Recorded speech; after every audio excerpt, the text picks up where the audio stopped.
donnez-nous de votre huile, car nos lampes s'éteignent.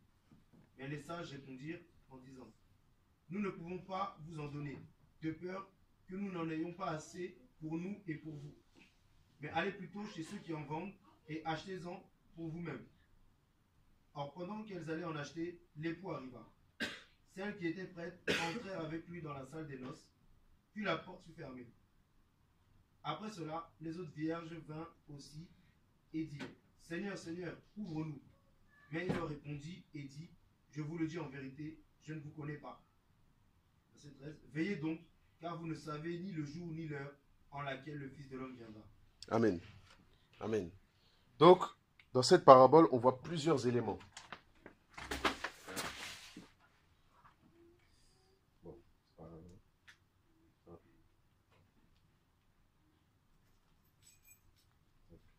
Voilà. En fait, cette parabole, elle est tellement parlante. Je vous assure, on peut partager, mais de plusieurs manières de ce passage-là. Il y aura toujours quelque chose de nouveau qui va ressortir. Et on nous dit que l'époux tardait. Et il y avait 10 vierges qui attendaient l'époux. C'est l'image des temps que nous vivons. On attend tous le Seigneur, que le Seigneur vienne. Voyez. Et en ce temps où le Seigneur est censé venir, eh ben, il y a ce qu'on appelle le sommeil spirituel, l'assoupissement, parce que le Seigneur semble tarder, comme je disais. Et on parle de 2 catégories de personnes. On nous parle des vierges, de 5 vierges sages et 5 vierges folles.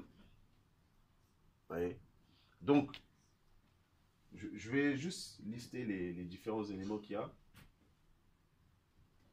Et on va parler un peu de ça. Donc, il y avait d'abord des vierges. Voilà. Voilà. Vierges, sages et folles.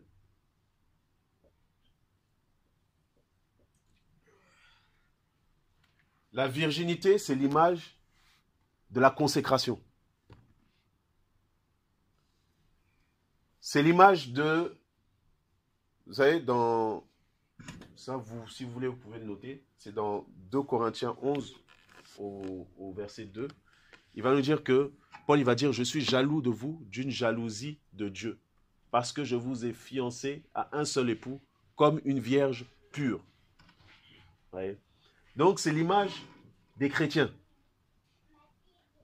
Ouais. On a ici l'image des chrétiens. Et il va nous parler de ces 2 catégories. En fait, pourquoi cette parabole, c'est vraiment très important dans ces temps de la fin. Pourquoi? Parce que ça va un peu nous enseigner sur le réveil actuel. Et l'attitude qu'on doit avoir dans ce temps de réveil. Ouais. L'autre élément qu'il y avait, c'était les lampes. Des lampes.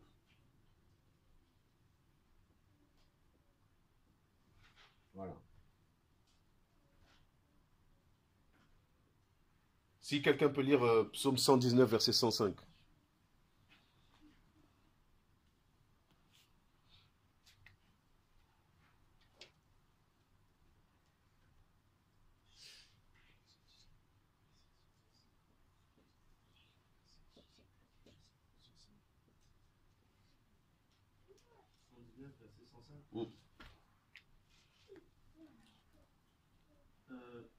Je lis au nom de Jésus. Ta parole est une lampe à mes pieds et une lumière sur mon sentier. Amen.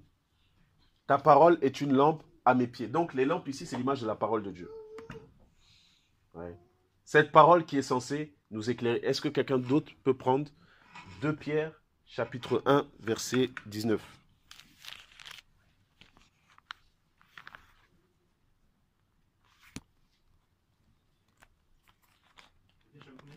Chapitre 1, verset 19.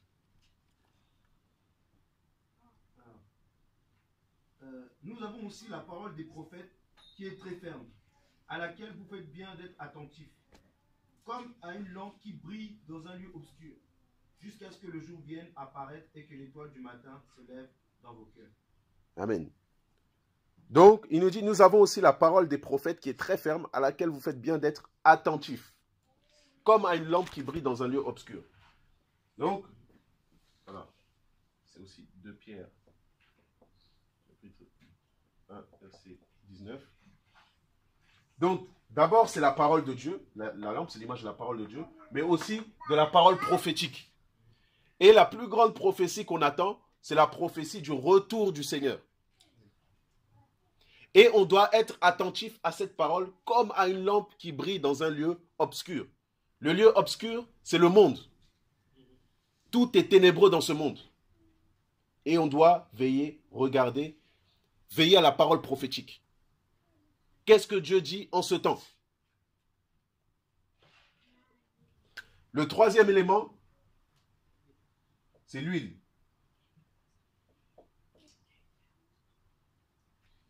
L'huile. L'huile qui est censée alimenter les lampes. Vous voyez? Rapidement, Ésaïe, chapitre 60.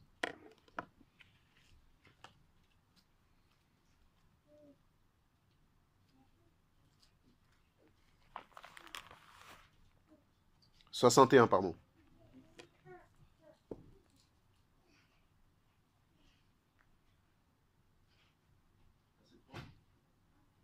Verset 1. L'Esprit du Seigneur est sur moi, car Yahweh m'a oint pour évangéliser les malheureux. Il m'a envoyé pour guérir ceux qui ont le cœur brisé, pour proclamer aux captifs la liberté et aux prisonniers l'ouverture de la prison, pour publier une année de grâce de Yahweh et le jour de vengeance de notre Dieu, pour consoler tous ceux qui mènent deuil, pour annoncer à ceux de Sion qui mènent deuil que la magnificence leur sera donnée au lieu de la cendre, une huile de joie au lieu du deuil, un manteau de louange au lieu d'un esprit abattu, afin qu'on appelle les térébintes de la justice une plantation de Yahweh pour servir à sa gloire. Voilà. On dit que, en parlant du Messie, qu'il allait être oint du Saint-Esprit. En fait, l'huile ici, c'est vraiment une image de l'Esprit de Dieu sur nos vies. L'Esprit de Dieu, le Saint-Esprit. Et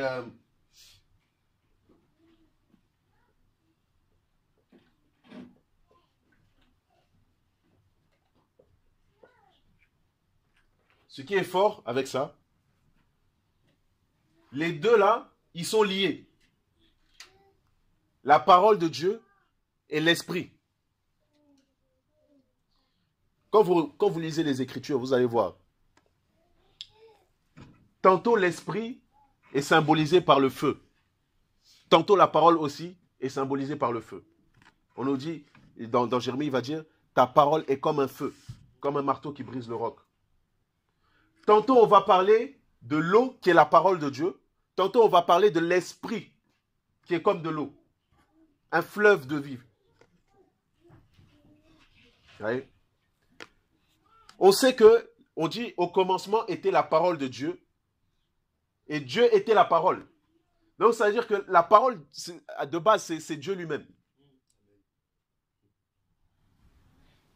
C'est Jésus. L'Esprit aussi, c'est Dieu lui-même. Donc, quand on parle de la parole, on parle automatiquement de l'Esprit aussi. Et ça, là, ça nous aide à comprendre beaucoup de choses par rapport aux vierges sages et aux vierges folles. Pourquoi? Parce que les vierges sages, ce qu'elles avaient non seulement les lampes, mais aussi elles avaient de l'huile. Les folles avaient oublié de prendre l'huile. C'est l'image des religieux d'aujourd'hui. Ils ont la parole intellectuelle, mais ils n'ont pas l'esprit. C'est quelque chose, c'est terrible.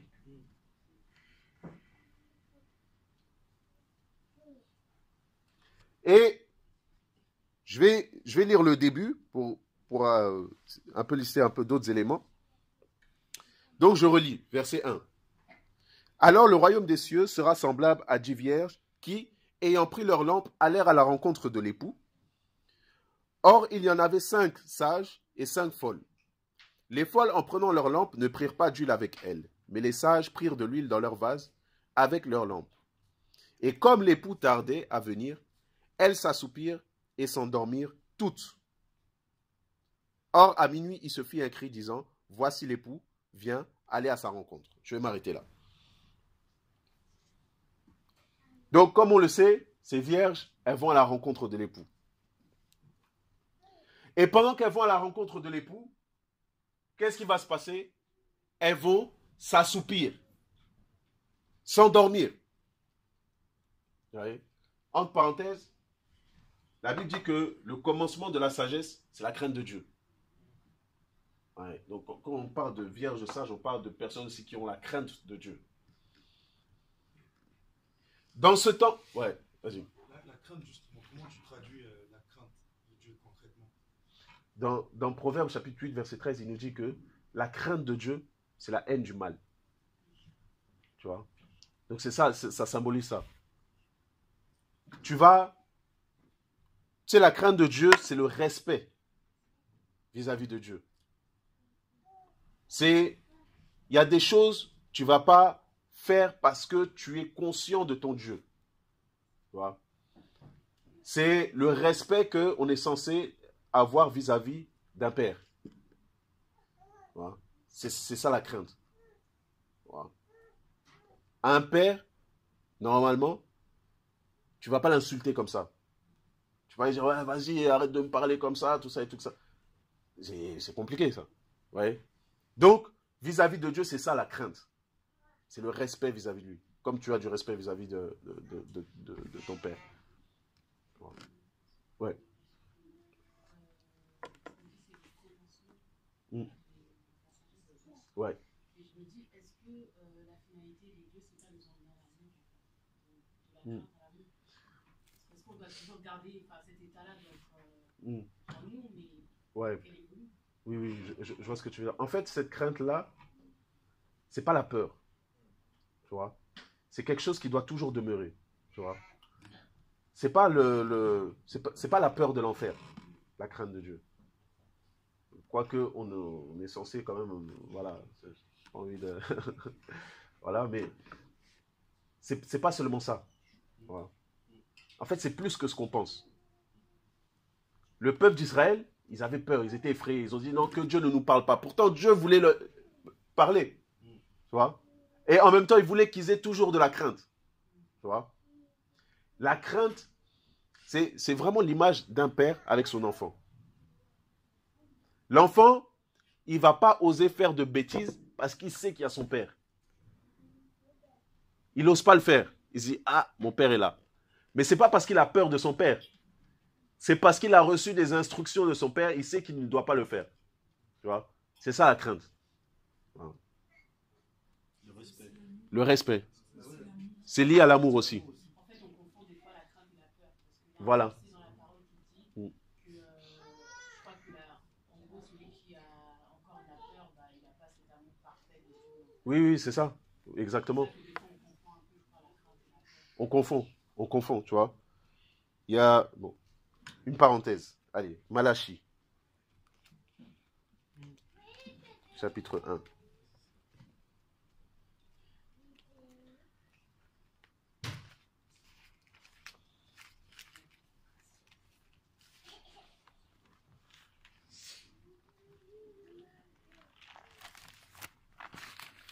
Voilà, tout ça, c'est vraiment des clés pour nous aider et persévérer dans la marche.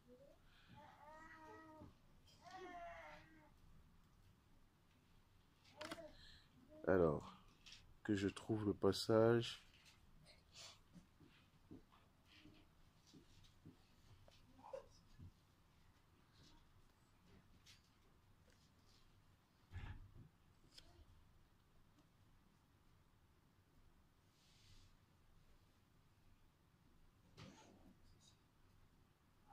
Verset 6.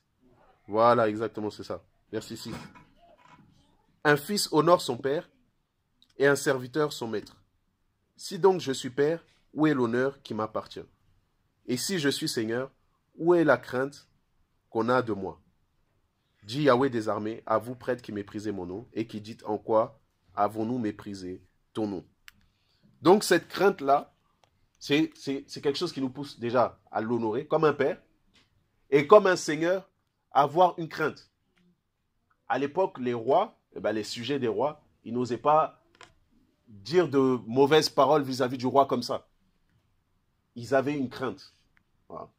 Mais c'est une bonne crainte. C'est une crainte liée au service. C'est une crainte aussi liée à notre position de fils vis-à-vis de Dieu. Voilà. Donc, les vierges sages, les vierges folles. On nous dit qu'il y avait l'assoupissement. Et dans ce temps actuel, l'ennemi a réussi à endormir les chrétiens. Le sommeil, c'est quoi? Le sommeil, c'est la mort. On dit Lazare, pour Jésus, on dit il dormait. Pourtant, il était mort. Le sommeil, quand tu es dans le sommeil, il y a les ténèbres. Dans le sommeil, tu n'es plus conscient du monde qui est autour de toi. Vous voyez? Et Dieu nous appelle à nous réveiller. Et c'est ça le réveil.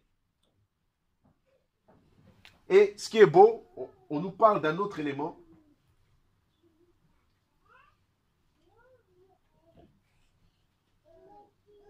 C'est le cri. Quelqu'un va crier. Voici l'époux. Allez à sa rencontre. Vous voyez? C'est la parole prophétique. C'est la parole qui nous prépare au retour du Seigneur. Lorsqu'on expérimente un réveil, parce qu'on a entendu le cri qui est censé nous réveiller, qui est censé nous amener à la repentance, qui est censé nous ramener à Dieu, eh bien, qu'est-ce qui se passe? On se réveille. Vous voyez? Le réveil, c'est pour nous amener à la rencontre de l'époux. C'est pour nous préparer au retour du Seigneur. Maintenant, qu'est-ce qui va se passer?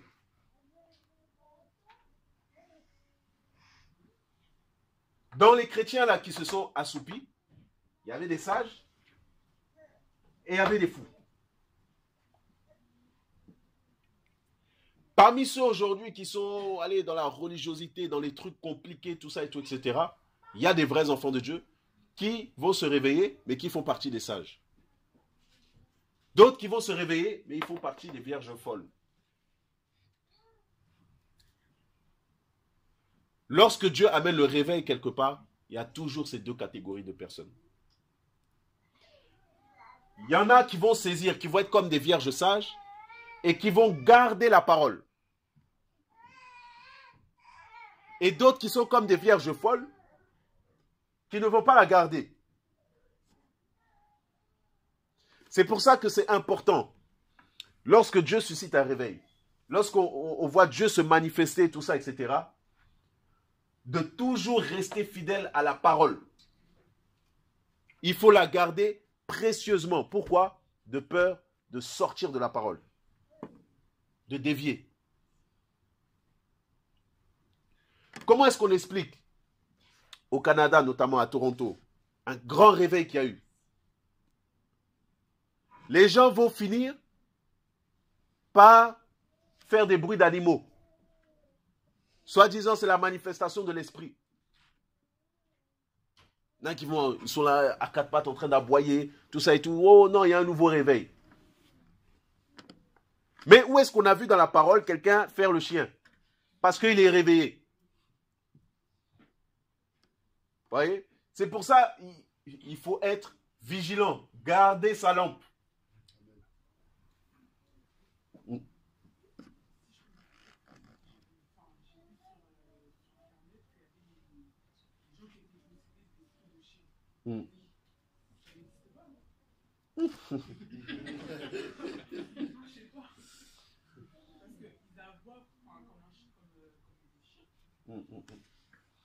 Ce qui est sûr, le domaine des démons, C'est le premier esprit qui s'est manifesté dans la Bible, il s'est manifesté au travers d'un animal. C'est Satan lui-même. Il est allé dans le corps d'un serpent et il a commencé à parler. Hein? Et oui, c'est des démons. C'est des démons. Tu sais, dans le temple à l'époque, merci Seigneur. À l'époque, ceux qui adoraient différents dieux, là, les idoles, tout ça, et tout, etc., elles avaient plusieurs formes. Et les Hébreux à l'époque, ils dessinaient ces formes-là. Et on disait que c'était des formes d'animaux. Des chiens, des reptiles, tout ce que tu veux. En fait, c'était des démons derrière. Parce qu'on dit que celui qui adore l'idole, il est en communion avec les démons, tout ça, et tout, etc. Tu vois. Et un démon, c'est un esprit qui veut posséder un corps. Il peut posséder un arbre, il peut posséder un animal, et ce qu'il désire par-dessus tout, c'est posséder des hommes. Tu vois. Donc, tout ce qu'il trouve, il peut le posséder. À la base, c'est un esprit, c'est un souffle. C'est pas véritablement un animal, mais il prend une forme, voilà. C'est ça de base. Donc, quelqu'un qui va parler comme un chien, en fait, c'est... L'ennemi prend plaisir à réduire l'homme à rien. Tu vois. Et donc, ben, le réduire à un chien, ben, ça lui fait plaisir. Tu vois. Et c'est pas juste l'esprit qui se manifeste, il va commencer à aboyer un chien, ça c'est l'extrême. Mais quelqu'un qui, comment vous expliquez, deux hommes qui s'embrassent, tout ça et tout ça, c'est l'ennemi, les esprits impurs, réduit l'homme à ça. Tout ça là, les choses terribles. Tu vois, c'est les démons qui font ça. Tu vois. Gardez la parole, je vous assure, on doit... Seigneur, on doit tout faire pour garder la parole. Restez dans la doctrine biblique. Sinon, on va devenir les vierges folles. Pourquoi? Parce que cette parole-là, elle est censée nous éclairer, nous montrer le chemin, etc. Sinon, demain, on va commencer à dire, bon, allez, tout le monde pieds nus à l'assemblée, venez, tout ça et tout. Et on va commencer, voilà.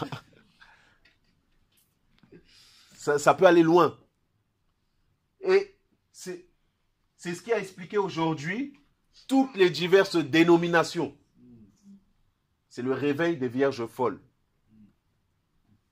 Il y a vraiment deux types de réveil. Il y a le réveil des vrais et des faux, des sages et des folles. Et souvent, les vierges folles sont au milieu des vierges sages. C'est-à-dire, on peut être là, oh, le réveil, le feu, tout ça, etc. Oui, mais le feu, le réveil, tout est beau, tout est joli, c'est bien. Mais il faut savoir que la séduction est toujours à côté de nous. Toujours.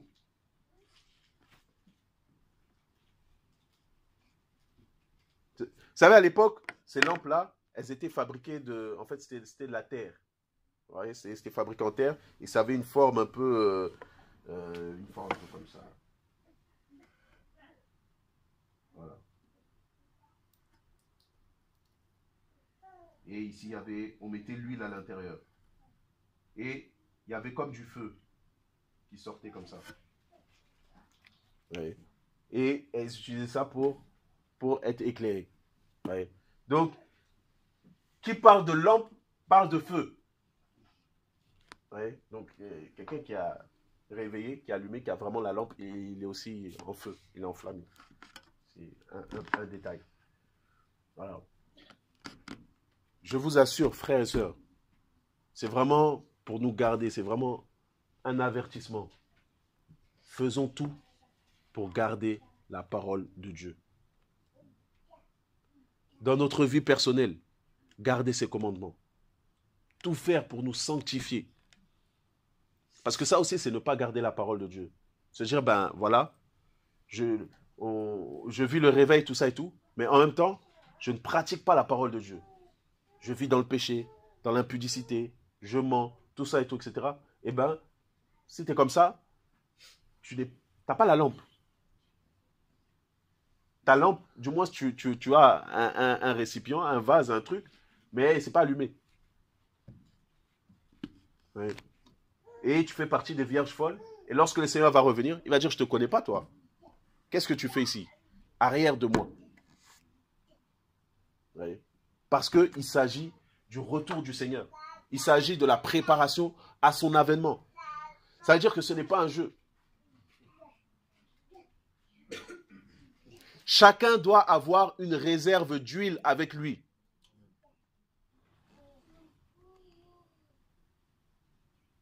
On nous dit que l'huile, notamment le Saint-Esprit, l'onction vous enseignera toutes choses. Il nous le dit dans 1 Jean chapitre 2 verset 27. L'onction nous enseignera toutes choses. Ça veut dire que sans le Saint-Esprit, tu n'auras pas le discernement pour discerner le vrai du faux.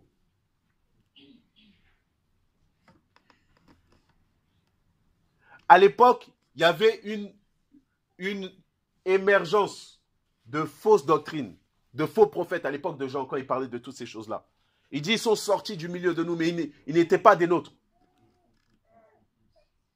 Et il disait aux vrais enfants de Dieu que l'onction allait leur enseigner toutes choses. C'est-à-dire que l'Esprit vous enseigne.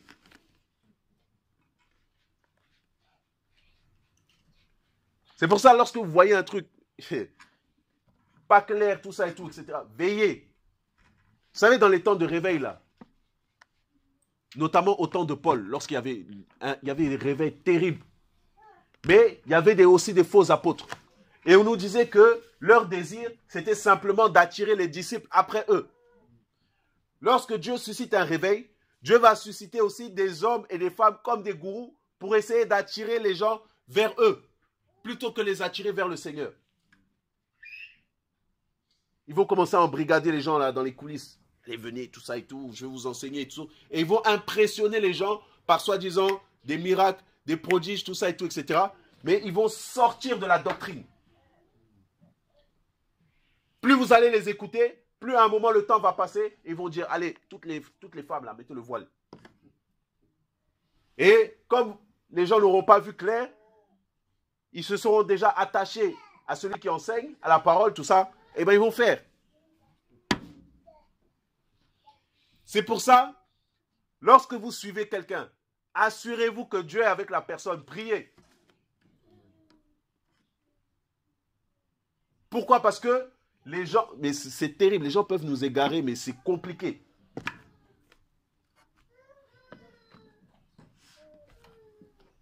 Pourquoi? Parce qu'on est dans les temps de la fin. Donc les vierges folles, elles vont voir les vierges sages, elles vont dire oui, mais il n'y a plus d'huile. Nos lampes sont en train de s'éteindre. La Bible dit n'éteignez pas l'esprit. Elles vont dire, ouais, mais il n'y en a pas assez pour nous et pour vous. Allez chez ceux qui en vendent. C'est terrible.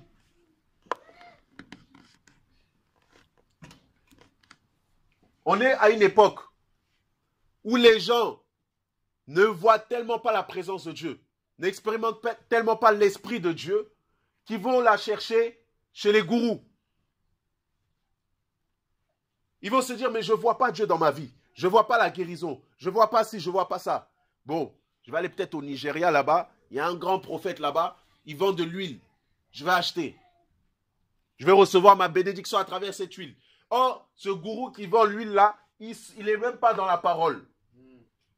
Et au moment où tu vas aller chez ceux qui en vendent, tu vas rater l'enlèvement. Parce que lorsque tu vas revenir avec tous ces trucs-là, des marchands là, eh bien, le Seigneur, à ce moment-là, va venir. Au moment où tu ne t'y attends pas. Tu voudras entrer, il va dire, je ne te connais pas, arrière de moi.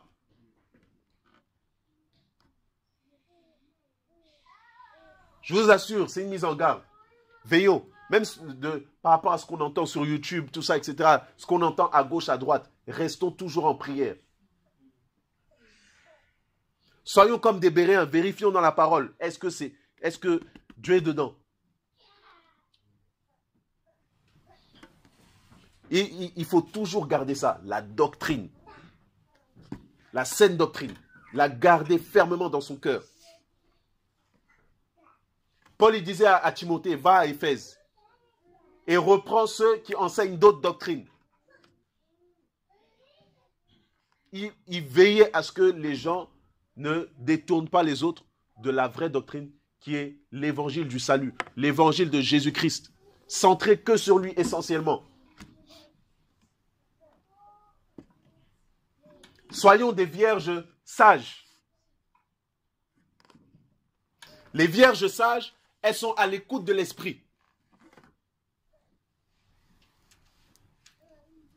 Voyez, le fait qu'elles ont la lampe, qu'elles ont l'huile, c'est-à-dire qu'elles voient dans les ténèbres et elles sont assez à l'écoute pour savoir où est l'époux. Parce qu'on dit qu'il est là, donc il faut aller à sa rencontre.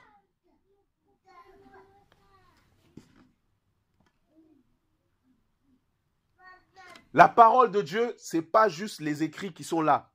Même si c'est la base. Mais il faut savoir que la parole, elle est vivante. Vous voyez? Et cette parole qui vit en nous, à chaque situation, chaque moment, chaque période, elle agit. Qu'est-ce que Dieu te dit en ce temps? Tu dois être à l'écoute. Parce que j'ai dit, c'est la parole de Dieu, mais c'est aussi la parole prophétique.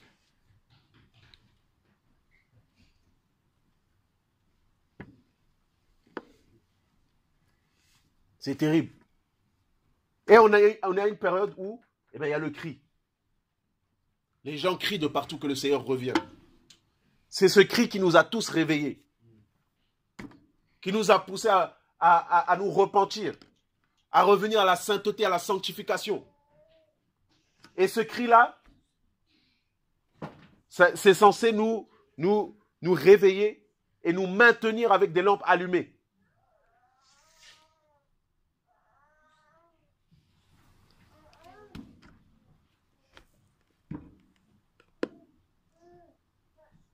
Waouh. Je lis la suite, verset 7. Donc, on dit, alors toutes ces vierges se réveillèrent et préparèrent leurs lampes. Et les folles dirent aux sages, donnez-nous de votre huile, car nos lampes s'éteignent. Mais les sages répondirent en disant, nous ne pouvons pas vous en donner, de peur que nous n'en ayons pas assez pour nous et pour vous, mais allez plutôt chez ceux qui en vendent et achetez-en pour vous-mêmes. Or, pendant qu'elles allaient en acheter, l'époux arriva. Celles qui étaient prêtes entrèrent avec lui dans la salle des noces. Puis la porte fut fermée. Après cela, les autres vierges vinrent aussi et dirent, Seigneur, Seigneur, ouvre-nous. Mais il leur répondit et dit, je vous le dis en vérité, je ne vous connais pas. Veillez donc, car vous ne savez ni le jour ni l'heure en laquelle le Fils de l'homme viendra. Voilà. C'est fort comme parole. Je ne vous connais pas. Ça veut dire que dans cette marche, avant l'avènement du Seigneur, avant la venue du Seigneur, fais tout pour être connu de Dieu.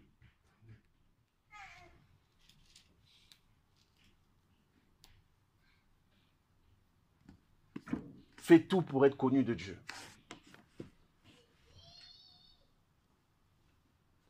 Lorsque les fils de Séva voulaient chasser un esprit, l'esprit, qu'est-ce qu'il leur a dit? Je connais Paul. Je sais qui est Jésus. Mais vous, qui êtes-vous? C'est-à-dire qu'il y a des personnes, que ce soit dans le royaume des ténèbres ou dans le royaume de Dieu, ils sont connus. Mais d'autres, on ne sait pas. Assure-toi d'être connu de Dieu. Job, Dieu le connaissait. Au point, il va même témoigner de lui auprès de Satan. Il va dire, tu as vu mon serviteur Job? Il est intègre, il me craint. Tu peux le toucher, je te permets, parce que Satan cherchait à l'attaquer. Mais ne touche pas à sa vie. Et Dieu avait confiance en Job. Il savait que Job allait tenir ferme.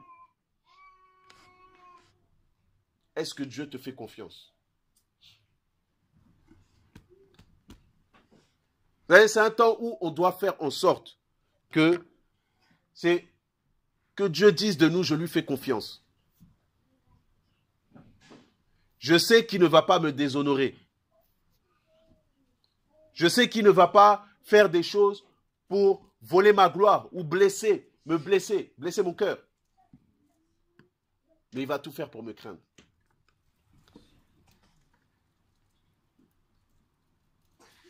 C'est pour ça, oui, c'est bien, Dieu nous réveille. Mais on doit avoir la bonne attitude derrière. Une attitude selon Dieu qui va nous préparer et nous garder. Amen. Voilà. C'est vraiment ça la pensée que j'avais. Et je vous assure, je le dis vraiment avec un... Voilà, c'est un cri du cœur en fait. On doit se dire, le Seigneur revient et on doit vraiment se préparer. On doit avoir cette marche qui nous permette, lorsque la trompette va sonner, d'être enlevé, de partir avec lui. Il n'y a pas mieux que cette promesse d'être avec lui. Dès que tu as cette vision, il n'y a rien qui peut t'arrêter. Vous savez que les lampes, c'est l'image aussi des yeux. Voilà. On nous dit que devant le trône de Dieu, il y avait 7 lampes, qui sont les 7 yeux de Yahweh, dans l'Apocalypse.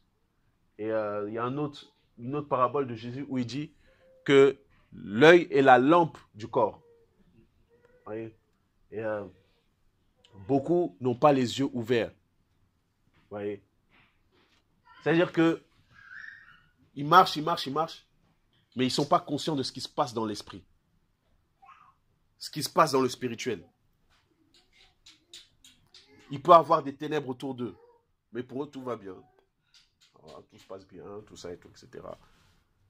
Le monde va mal, le monde est pourri. Mais comme ils sont encore aveuglés, pour eux, tout va bien. Vous regardez des films avec des scènes bizarres et tout, mais ça ne me dérange pas. Ça va, tout va bien. Ouais. Il faut que nos yeux soient ouverts. Des fois, je suis là, mais... Je veux dire... Des fois, tu as envie de casser ta télé. Parce que tu regardes, mais tu vois des scènes là, tu dis, mais Seigneur, c'est pas possible. On est arrivé à une dimension, mais c'est compliqué. 14 heures, tu vois la publicité, tu vois une femme nue, tu dis, mais attends, mais les enfants là qui... Mais c'est compliqué.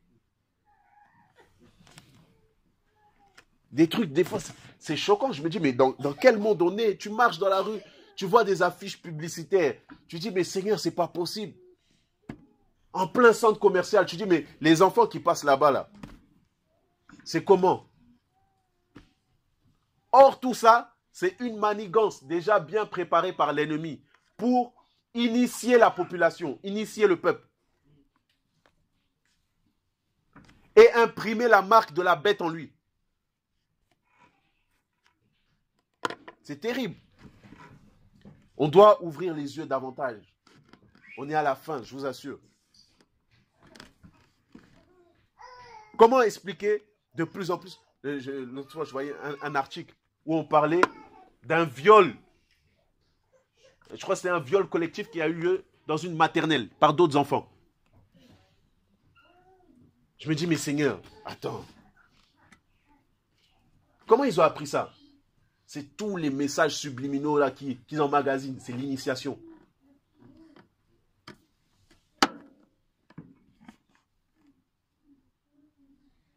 Oui, nous on pense que ça commence tard là, mais allez, ne serait-ce qu'en maternelle, vous allez voir ce que les enfants font entre eux. Ma mère, elle travaillait à la maternelle, mais elle me racontait des choses, mais j'étais dépassé. Les enfants qui font des choses, qui se touchent dans les toilettes, tout ça et tout. C'est pour ça qu'il faut prier pour nos enfants. L'initiation de masse. Même les dessins animés là, ils sont rentrés dedans. Pour ça, il faut bien sélectionner les dessins animés qu'on laisse à nos enfants. Bien les sélectionner. Parce qu'il y a des trucs là, c'est vraiment c'est de la sorcellerie. C'est que l'autre fois, je voyais un dessin animé, je disais, mais Seigneur, c'est pas possible ça. Un dessin animé où des enfants, je crois que c'est la nuit, et quand c'est la nuit, là, ils deviennent, voilà, pyjama, je sais pas quoi.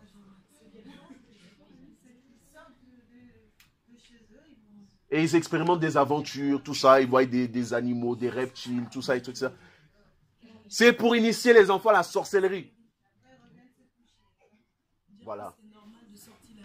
Voilà, c'est ça. C'est ça. Mais c'est la sorcellerie, tout ça.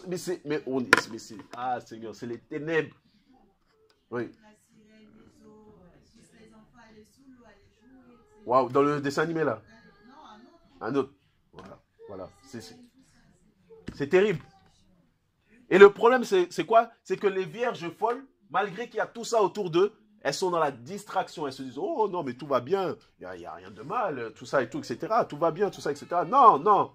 Il faut être sage. Parce qu'on peut passer à côté de l'avènement du Seigneur. On nous dit que nul ne sait ni le jour, ni l'heure où il vient. Donc, ça va surprendre. La trompette va sonner, pap, on part d'un coup. Ça peut même arriver là, à l'instant là. Au moment où là, on est en train de parler. Le Seigneur vient, tac, on disparaît. Et puis, toi, tu restes, tu dis, oh, mais j'étais pas prêt. Et là, le Seigneur ne pourra que te dire, mais dans ma parole, je t'ai dit d'être prêt. Tu étais censé te préparer tous les jours. Comment ça, tu n'es pas prêt?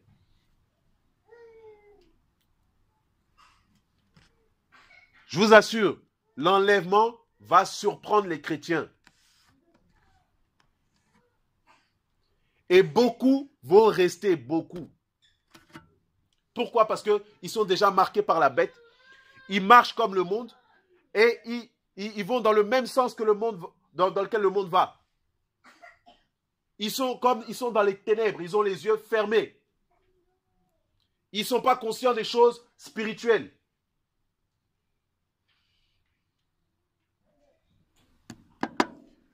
On est censé marcher à contre-courant. Et notre marche là, c'est la marche avec le Seigneur, c'est tellement puissant que automatiquement, ça dérange les ténèbres. Parce que tu es de la lumière. C'est terrible.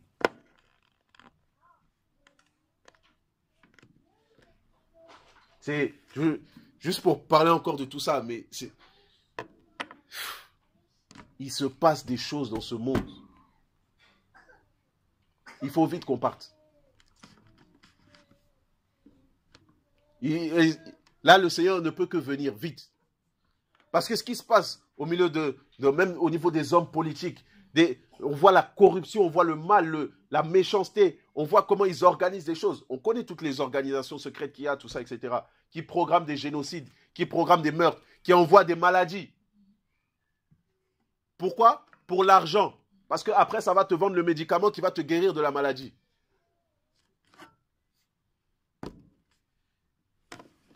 Pourquoi l'industrie pharmaceutique marche bien? Il y a toujours des maladies, ça continue à chaque fois, tous les jours des maladies. On ne va jamais te présenter un médicament qui va détruire totalement la maladie. On va te rendre dépendant pour te vendre. Tout ça, c'est un business. Mais vraiment la fin.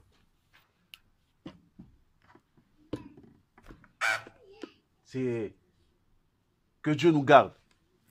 Et en ce moment, le Seigneur m'interpelle tellement sur ça. Je me dis, mais Seigneur, c'est grave. Notamment ce que je disais tout à l'heure par rapport au veau d'or. C'est comme Moïse est monté, on dit, ah, mais Moïse tarde. De la même manière, aujourd'hui, on dit, non, mais le Seigneur tarde. Quand est-ce qu'il va descendre? Quand est-ce qu'il va venir? Tout ça, etc. Donc, on se permet des choses. On se permet des écarts. Et on va jusqu'à créer une autre religion. savez, le veau d'or, là, c'est l'image de la religion mondiale actuelle. Cette religion composée de toutes les dénominations. Et c'est même pas que ça. C'est tout ce qui est en dehors de la parole, tout ce qui est en dehors de l'évangile. Eh bien, ils font partie du culte du veau d'or.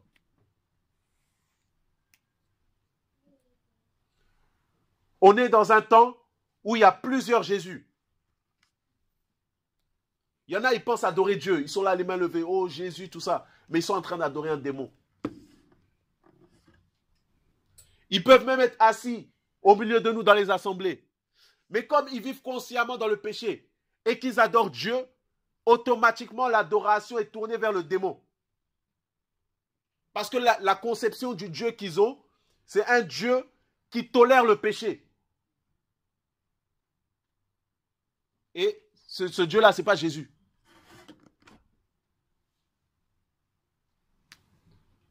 On se dit, oh non, mais Dieu est grâce, Dieu est beau, tout ça et tout, etc. Ce Jésus-là, ce n'est pas le Jésus de la Bible.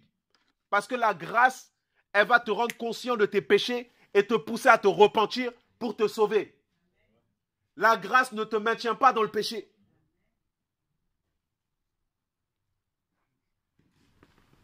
Ils sont là, ils ont les mains levées, tout ça et tout. Non, mais ça va aller avec le temps, je vais abandonner le péché, tout ça.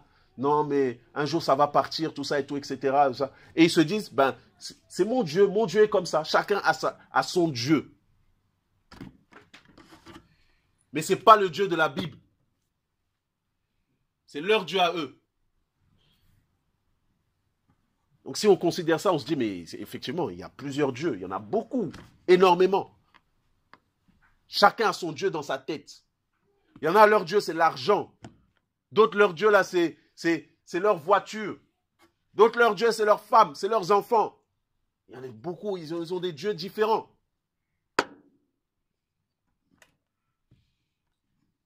Mais les vierges sages, elles suivent l'époux. Et elles suivent la voix, elles entendent la voix de l'époux et elles marchent à sa rencontre. Et elles ont l'huile avec elles, elles préparent leur lampe. Elles se disent, non, moi je veux m'attacher à la parole. Donc je vais tout faire pour garder mon feu allumé. Pour être éclairé sur mon chemin, sur mon sentier. Et il y avait une lampe pour chacune. Ça veut dire que c'est une affaire individuelle. Ce n'est pas parce que ta mère est sauvée que toi tu seras sauvé. Ce n'est pas parce que ton frère est sauvé que toi tu seras sauvé. Chacun doit faire cette rencontre individuelle avec le Seigneur. La lampe. Tu ne peux pas dépendre de la lampe de l'autre, de la lampe de ton voisin. Il n'y en aura pas assez pour vous deux. C'est chacun sa lampe. Donc, où est ta lampe?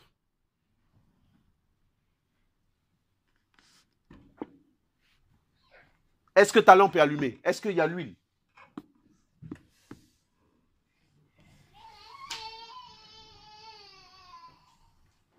Ça va aller.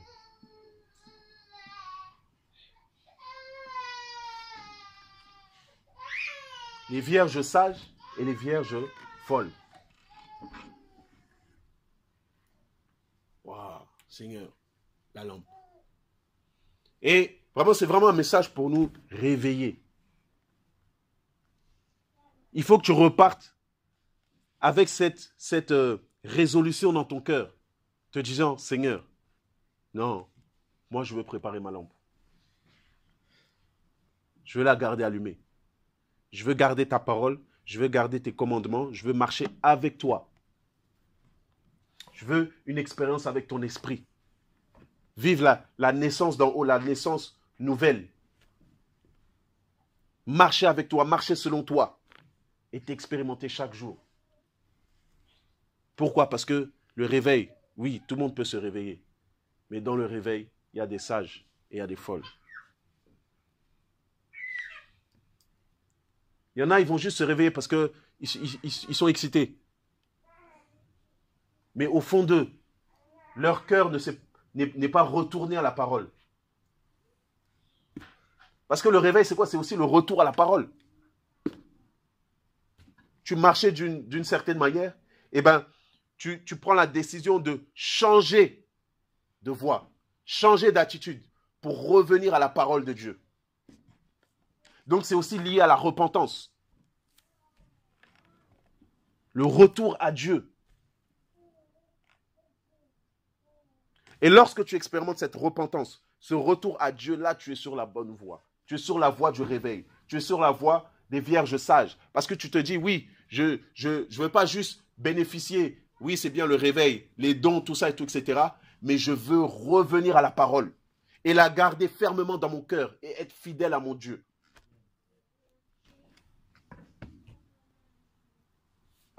C'est de ça qu'il s'agit. C'est se préparer au retour du Seigneur, à la venue du Seigneur. Et ne pas rater son avènement, je vous assure. Frère, ne ratons pas. Vous savez, en enfer, là,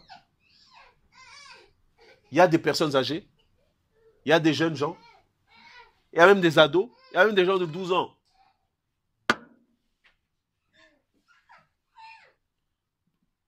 Je vous assure, si le Seigneur revient là, il y a même des jeunes qui vont rester aussi. Beaucoup de jeunes vont rester.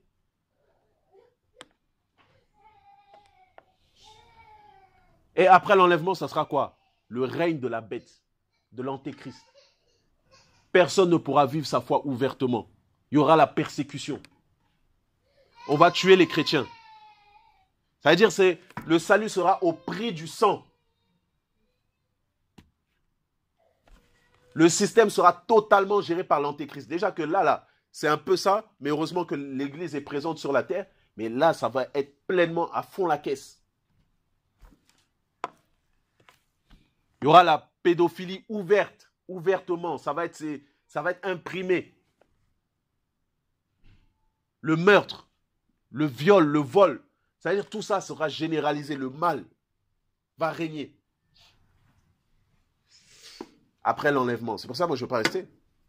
Je me dis, Seigneur, si toi, tu viens là, maintenant, là, moi, je pars avec toi.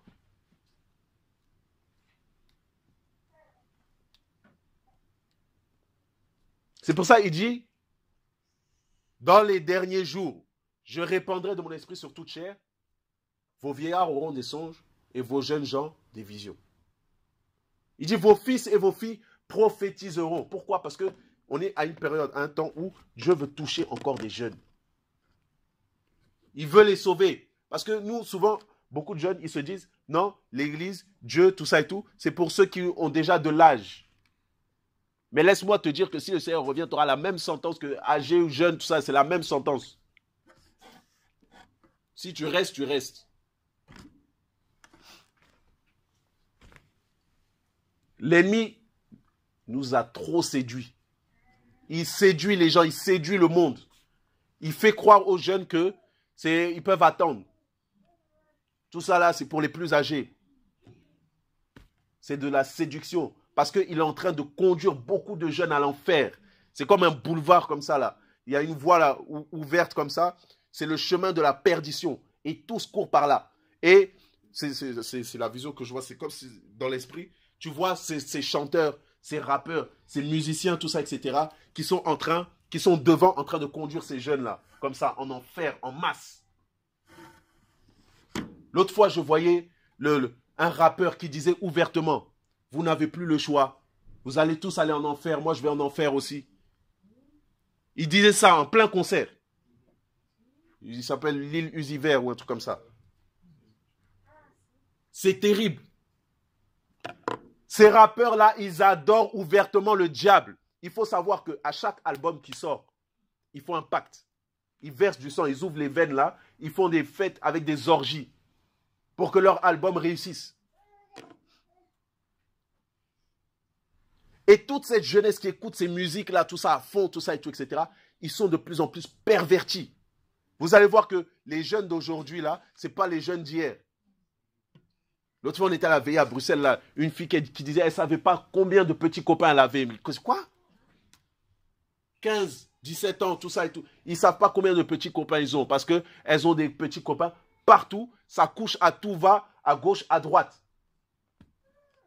Pourquoi? Parce qu'il y a l'initiation derrière. Les gens, ils vont écouter des Lady Gaga, ils vont écouter des, comment ça s'appelle, la Nicki Minaj, tout ça et tout. C'est des satanistes. Et ils le disent ouvertement. Des fois, même dans des interviews, elles vont dire les esprits qui sont en eux. Oui, mon esprit, il s'appelle un tel, comme ça, tout ça et tout, etc. Bon, des fois, il est fâché, des fois, il est content, des fois, il fait ci, il fait ça. C'est des gens possédés qui chantent. Il y en a même qui souffrent, ils cherchent à sortir de ça, comme l'autre là, le Kanye West. La folie les attrape, tout ça, ils sont amenés en psychiatrie. Mais on doit ouvrir les yeux. Comment on peut écouter la musique du monde avec tout ça? Tu peux pas. Des maîtres Gims, tout ça et tout. C'est des sorciers. C'est terrible.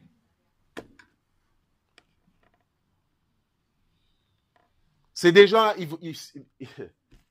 c'est terrible. Lui, il disait carrément que oui, il avait fait, je crois, des incantations et tout pour atteindre Booba. Tout ça. Je dis, mais c'est quoi ces marabouts, ces sorciers-là? C'est terrible. Même entre eux, ils se font la guéguerre. On doit se préparer. Veillons et prions. Soyons les adorateurs du Dieu vivant et pas les adorateurs du diable. La musique du monde, là, c'est vraiment l'adoration du diable. Il peut avoir toutes les belles paroles que tu veux, mais c'est de la séduction. Les gens adorent d'autres dieux. C'est le veau d'or qui est adoré. Je me rappelle à l'époque, souvent on se laissait séduire. Quand on était moyennement chrétien. Un rappeur mondain ou un chanteur mondain, tout ça et tout, Beyoncé, qui voulait.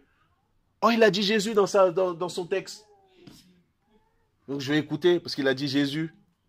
Frère. Quel Jésus? C'est Satan. C'est pas Jésus. Des fois, ils parlent de Dieu, ils disent Dieu, tout ça et tout, mais leur Dieu là, c'est Satan. Comment t'expliques? Juste pour parler de ça, mais je crois que c'était un Music Awards ou un truc comme ça. Tu voyais Beyoncé, elle était là, avec sa famille, en train de faire une prière avant d'aller sur scène. Merci Seigneur et tout pour ta grâce, pour ton amour et tout. Puis elle avait un truc là, je sais pas si c'était une mini-jupe ou un truc, on voyait toutes ses jambes, tout ça et tout, etc. Merci Jésus, tout ça, merci Seigneur, tout ça. Amen. Et puis elle va sur scène. Et elle fait ses trucs impudiques, tout ça et tout, etc. Elle va faire ça devant le monde. Quel Dieu elle a prié? C'est terrible. C'est un autre Dieu, un autre Jésus. Ouais.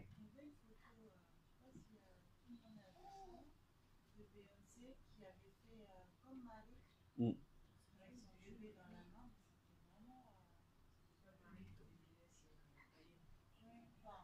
Mm. Oui, oui.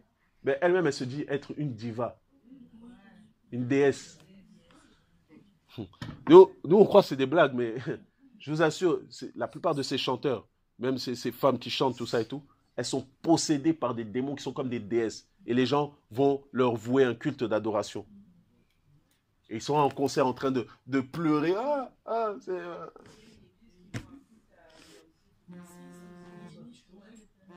Waouh. C'est terrible. Il dit ouvertement qu'il a vu le diable. Johnny Hallyday. Johnny Hallyday? Oui.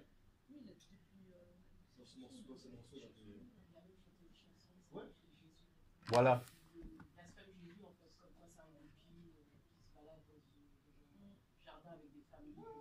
Voilà. Ouais.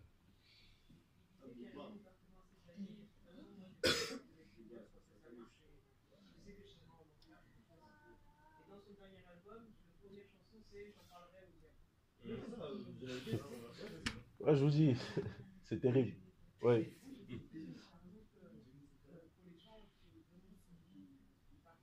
Ouais.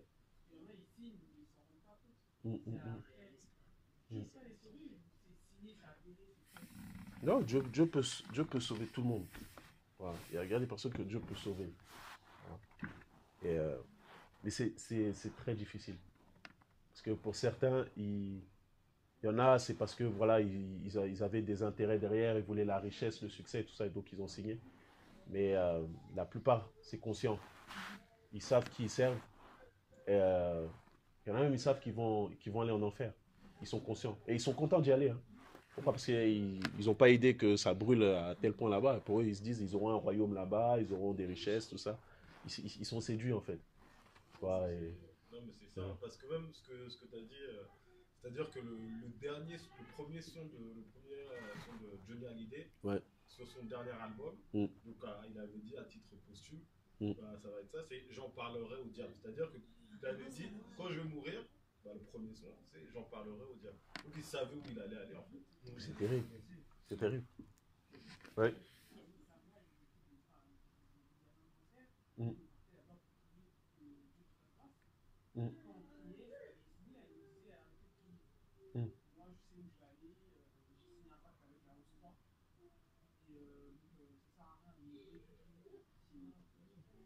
Wow. Wow. Wow. Wow. Il y a une distinction quand même entre entre la sorcellerie Mm. et signer un pacte avec le diable. Mais du coup, est-ce qu'on peut briser ce pacte avec le diable? Oui, parce que le sang de Jésus est plus fort. Voilà.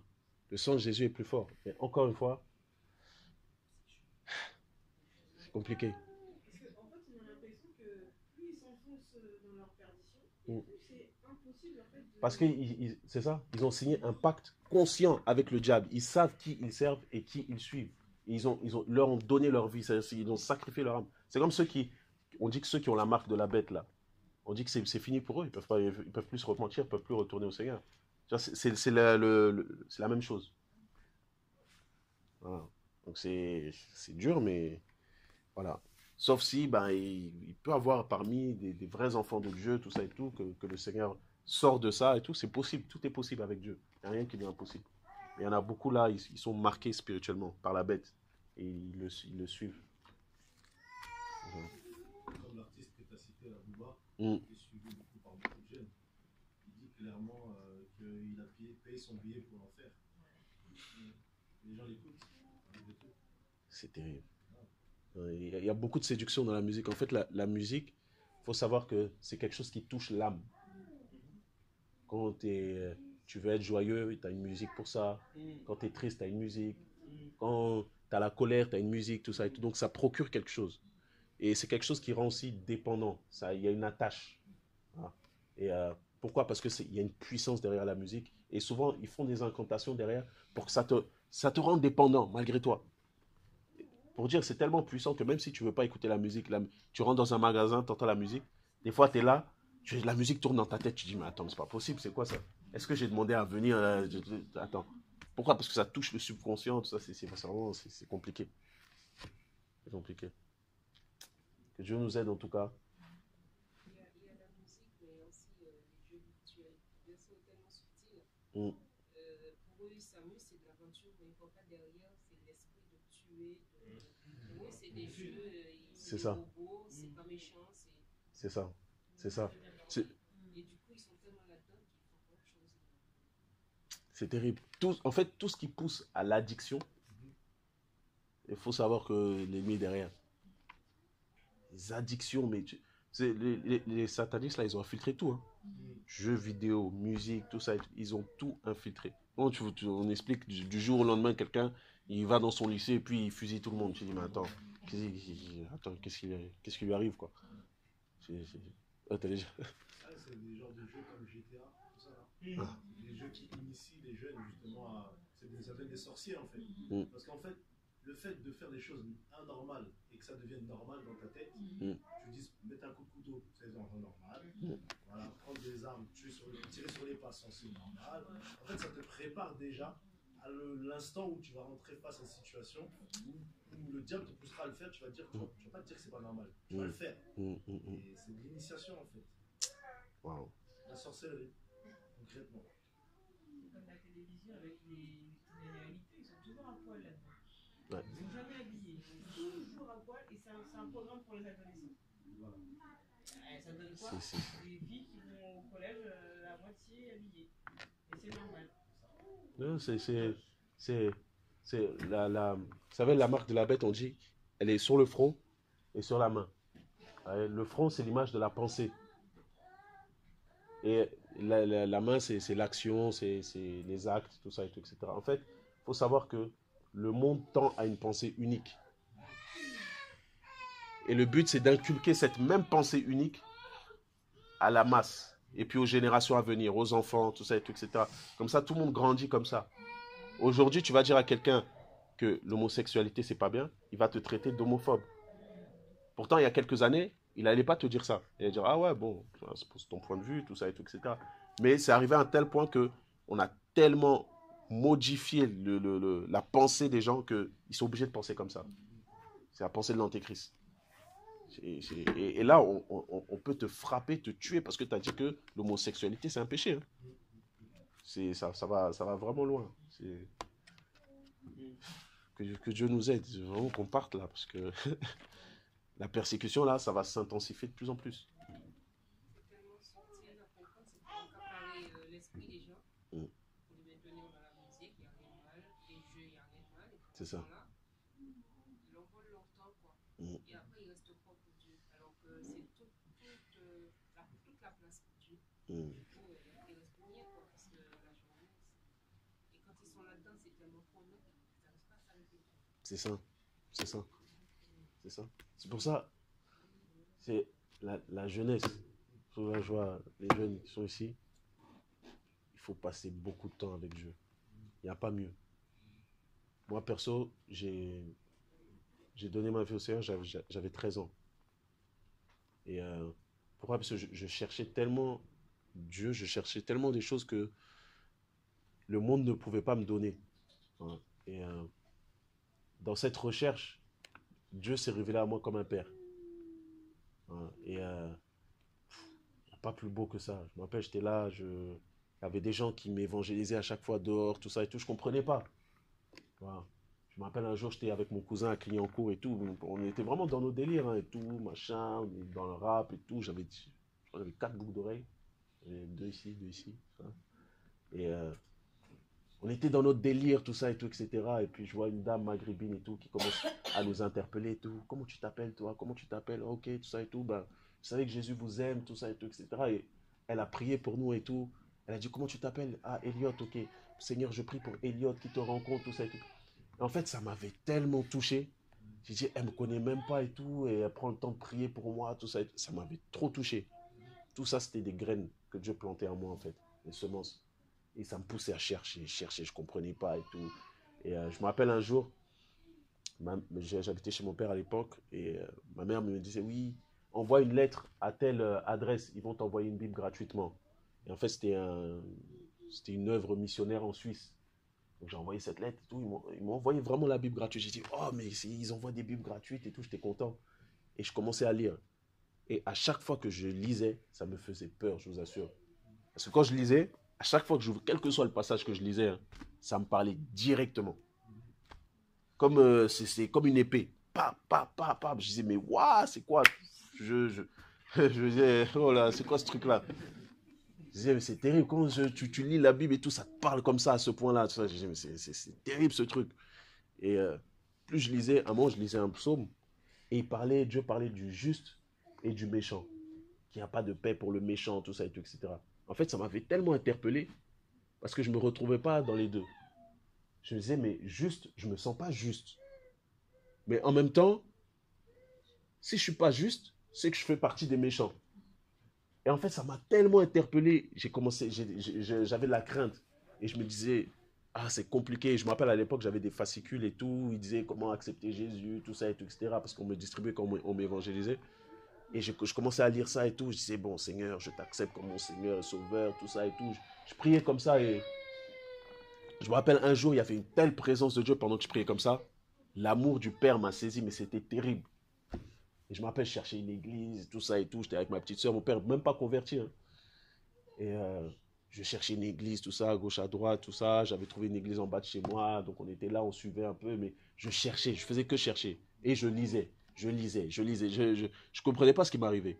Pendant au moins presque 2 ans par là, je lis la Bible. Ah, Genèse, machin, tout ça et tout, jusqu'à Apocalypse, je faisais que lire. Des fois, il y avait mes devoirs ici, il y avait ma Bible ici, et j'étais là. Je lisais ça. Des fois, mon père, il venait et tout, il disait, hey, fais tes devoirs et tout, c'est quoi cette histoire de Bible là, tout ça et tout, etc. Il voulait me jeter la Bible, tout ça. Enfin, c'était terrible. Pourquoi? Parce que, en fait, j'étais animé par la soif. Ouais. Et il n'y a pas d'âge pour rencontrer ces gars. Et malheureusement, en fait, mon souci, c'est quoi? J'étais mal encadré.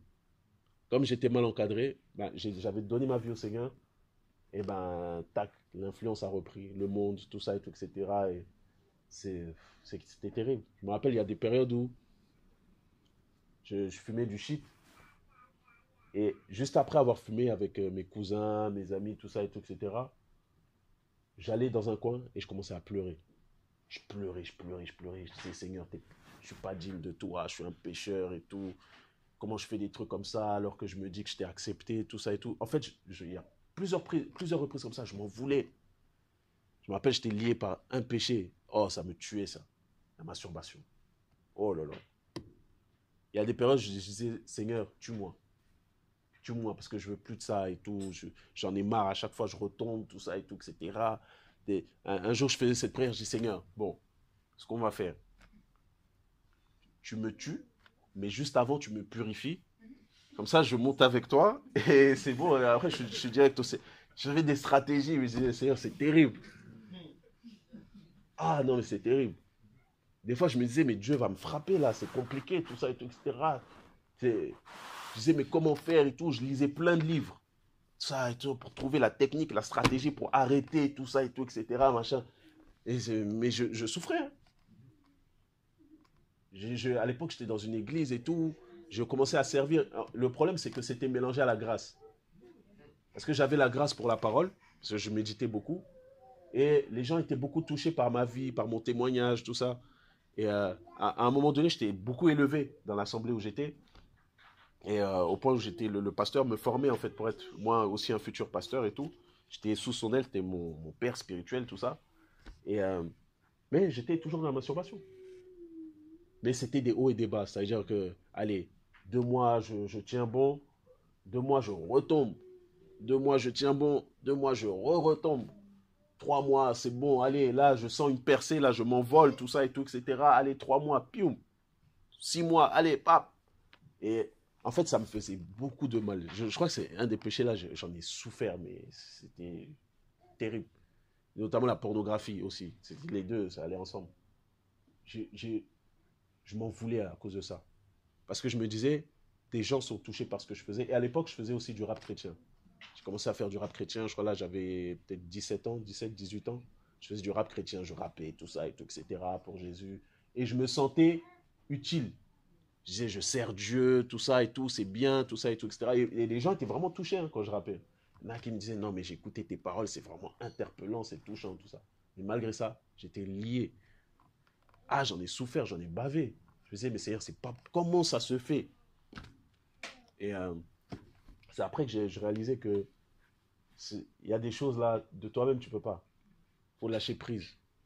Et l'assemblée où j'étais, le pasteur en question, c'était compliqué aussi au niveau de la publicité. C'est après que j'ai appris. Et vous savez, on a besoin de la vraie parole, du vrai évangile. C'est comme ça que j'ai été libéré, en écoutant la vraie parole. Je me rappelle, j'ai écouté ce message et tout. C'était... Oh, mais c'était poignant. Parler tout, et parlait la repentance. Et en même temps qu'il parlait la repentance, c'était accompagné de l'esprit, du feu de l'esprit. Il y avait une gloire, une présence de Dieu, c'était terrible. Et ça m'a poussé à la repentance, non seulement à la repentance, mais ça m'a libéré. Jusqu'aujourd'hui, là, ça fait peut-être 8-9 ans, plus rien. On est là, on se sanctifie. Pourquoi? Parce que la vraie parole, elle crée quelque chose en toi. À l'époque, ça m'avait amené une telle crainte. J'étais choqué. Je me disais, mais attends, mais waouh, ça y va, quoi. T'as conscience de l'enfer, la manière dont la parole est annoncée et tout. T'es conscient et ça te donne la haine du mal. Je dis, mais tu réalises la saleté que c'est, le péché devant Dieu. Comment c'est sale, comment c'est impur, comment... C'est horrible devant Dieu, en fait. Et ça m'a... Oh non. je suis reconnaissant vraiment vis-à-vis de Dieu par rapport à tout ça. Je me rappelle à l'époque, c'est comme ça que Dieu aussi a visité toute ma famille. Justement, ce message m'avait touché. À l'époque, on disait, ouais, non, mais le frère, il combat les églises, il divise les églises, tout ça, etc. Et j'avais mis ça dans ma maison, sans dire qui c'était. Et en fait, ça nous avait tellement touchés. Je me rappelle ma soeur aussi, pas convertie, mais pourtant elle chantait à l'église et tout, les concerts, tout ça, tout ce que vous voulez. Elle parlait même en langue. Moi aussi, je parlais en langue à l'époque, pourtant dans la masturbation. Et, mais elle était dans le monde. Hein. Écoutait la musique du monde, tout ça. Elle était sur Internet, Facebook, tout ça et tout au salon. Ma mère était allongée au salon et le message tournait comme ça. Et moi, j'étais dans ma chambre, j'avais laissé la porte ouverte, c'est en 3 pièces. Et je priais, je disais, Seigneur, touche-nous aujourd'hui par cette parole, tout ça et tout, etc. Machin.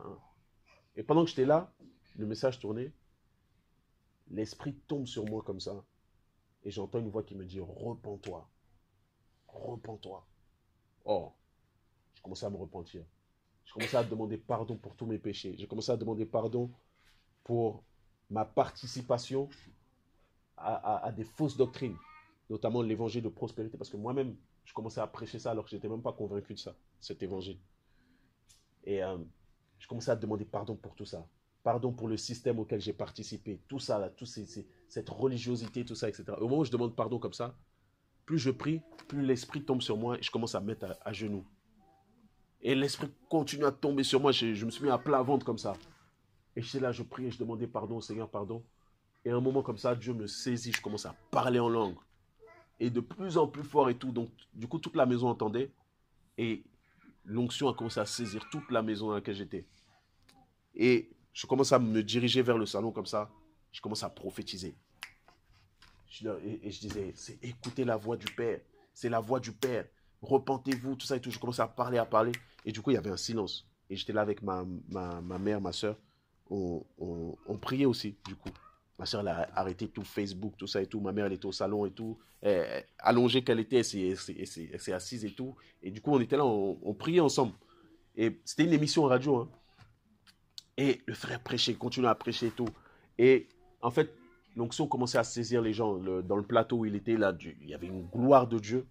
Et il commençait à dire, le réveil arrive en France. Le réveil arrive en France. C'est le temps. Repentez-vous, repentez-vous. C'est l'heure de se repentir, tout ça, etc.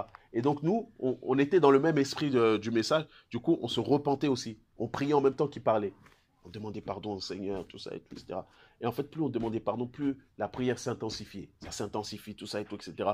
Et à un moment, je vois ma mère, elle commence à manifester. Tac, un esprit se manifeste. On commence à chasser, on dit, oh, sort, tout ça, et tout, etc. Voilà. Même ma soeur, hein, qui n'était pas trop dedans, là, elle commence aussi à chasser et tout. En même temps qu'elle chasse, elle aussi, délivrance. Bah, elle tombe par terre. Katata. Et moi aussi, pareil, délivrance. Ta, comme un serpent. What? Et j'ai dit, mais Seigneur, la puissance de la parole, quand c'est la vraie parole, je vous assure, c'est terrible. Délivrance. En même temps qu'il y ait délivrance, ma soeur, elle est là, elle commence à parler hébreu. Elohim, Elohim. Elle ne sait même pas c'est quoi, elle ne connaît même pas.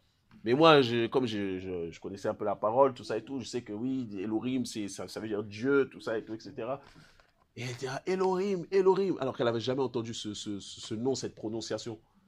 Elle commence à parler hébreu, tout ça et tout, etc. Et puis on était là dans la maison, nous tous là, on était saisis, on parlait en d'autres langues, tout ça et tout. Mais là, c'était un feu, on ne contrôlait plus rien. Dans la maison, hein. Et en fait, c'était tellement fort. Ma mère appelle une sœur de l'église dans laquelle on était. Et au moment où elle lui parle et tout, elle essaie de lui parler, elle n'arrive pas. Elle jette le téléphone. Elle essaie de prendre. Après, en fait, c'était tellement fort, elle a dit, prends le téléphone, tout ça et tout.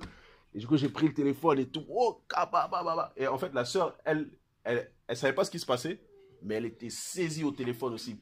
Ça parlait en d'autres langues, tout ça et tout. Ça. On était dépassés. On s'est dit, mais c'est terrible. Terrible. Dieu visite. Ma soeur, à l'époque, elle avait quoi? Elle avait 16 ans, je crois. Ouais, 16 ans. Et Dieu nous a visités, mais terriblement. Et je me rappelle ce même jour, dans la soirée, on appelle une autre sœur pour lui rendre témoignage. Oui, on a écouté un message. Dieu nous a visités. Il y avait ici, il y avait ça et ça. Au moment où on lui explique tout ça et tout. Elle est saisie chez elle. Pourtant, on était au téléphone. Elle commence à parler en d'autres langues, tout ça et tout, etc. Et ce jour-là, Dieu m'avait donné l'interprétation. Voilà, Dieu dit ci, Dieu dit ça, tout ça et tout. Et le Seigneur notamment disait qu'il rassemblait son église, il rassemblait ses enfants. Il les faisait sortir et les rassemblait. Parce que la trompette sonne, il est en train de revenir. Et mais c'était terrible. Et malgré ça, avec ma petite sœur, elle vivait des combats. C'était pas évident, c'était compliqué. Parce que, oui, elle a reçu la visitation. Mais moi, j'étais un peu le gars le plus zélé, quoi. Je disais, non, c'est bon, maintenant, là, il faut qu'on arrête tout, là, tout ça, et tout, etc., machin. Hé, toi, non, c'est pas comme ça, là, t'es dans le péché. Là, ça, je les embêtais, mais c'était terrible. Ah, ils en avaient marre. Ils disaient, non, mais toi aussi, toi, tu vas trop loin, t'es trop dans l'extrême, tout ça, et tout, etc. Je dis, mais mais vous avez pas vu quand vous avez été visité, bah, c'est ça, toi, voilà. Ah, oui, non, non. C'était terrible. C'est terrible. Ah, je les embêtais. Mais au fil du temps, en fait, ben, je bénis Dieu aussi comment maintenant ben, ils craignent Dieu, ils sont avec Dieu, tout ça. Parce que c'était pas facile. Parce que le Seigneur m'a aussi enseigné aussi à être un bon grand frère. C'est-à-dire que quand elle vivait des choses, Dieu me montrait. Et j'allais lui parler, je priais avec elle, je l'encourageais, tout ça et tout, ça va aller, tout ça. Je me rappelle le jour où elle avait écouté, elle était retombée dans la musique du monde. Parce qu'elle avait arrêté. Et je sais pas, un jour, je l'ai surpris, j'entendais du zouk. J'ai fait, oh. Je crois que c'était dans son MP3 ou dans ses fichiers, tout ça et tout. J'ai fait, mais ça fait quoi dans l'ordinateur, ça? Elle dit, ouais. Elle savait plus quoi dire, tout ça et tout. Je fais, qu'est-ce qui t'arrive, tout ça et tout. Et du coup, j'ai prié avec elle, tout ça et tout, etc. Et ça, plein de choses comme ça l'a encouragée. Des fois, je voyais, la manière dont elle s'habillait pour aller à l'école. J'ai dit, mais attends, dimanche, tu t'habilles pas comme ça. Pourquoi là, en semaine, là, tu t'habilles comme ça? Non, mais, tout ça et tout, etc. Et au fil du temps, eh ben, Dieu façonnait, Dieu travaillait, Dieu changeait et tout. Et puis, jusqu'à ce que maintenant, ben, voilà, je bénis Dieu. Là, elle est mariée, elle a 2 enfants, elle craint Dieu, voilà, elle adore Dieu, elle chante, elle reçoit des chants et tout. Voilà, Dieu est bon. Dieu est bon. Dieu, c'est le Dieu aussi qui touche les familles. Il touche vraiment les familles et c'est beau. C'est beau. Donc, souvent, quand Dieu envoie un réveil, là, il commence dans la famille, là, et on reçoit des visitations, tout ça et tout, etc. Et après, bon, chacun fait son chemin. Quand le temps du mariage arrive, tout ça, c'est un peu les temps de séparation, et puis chacun bâtit son foyer. C'est beau. N'est-ce pas, André et bon, ça, projet. C'est beau. Faut persévérer, faut continuer à prier ensemble. Et jusqu'au jour où ben, voilà, chacun va un peu se marier, tout ça. Et les enfants quittent la maison, tout ça. Je sais que c'est pas évident pour les mamans aussi, ça. C'est pas facile. C'est pas facile. Mais c'est beau, parce qu'on sait qu'il y a quelque chose qui reste. Quelque chose qui reste. Et souvent, bah, ça fait aussi la fierté d'une mère, à voir que bah, ses enfants, ils sont stables, ils sont mariés, ils sont des hommes, des femmes de foyer, tout ça. Et ils servent Dieu, ils craignent Dieu, tout ça. C'est beau. C'est beau. Donc, faut persévérer jusqu'au bout. Voilà. Dieu soit béni. Je ne sais pas si quelqu'un a un chant pour adorer le Seigneur. On va terminer sur cette note.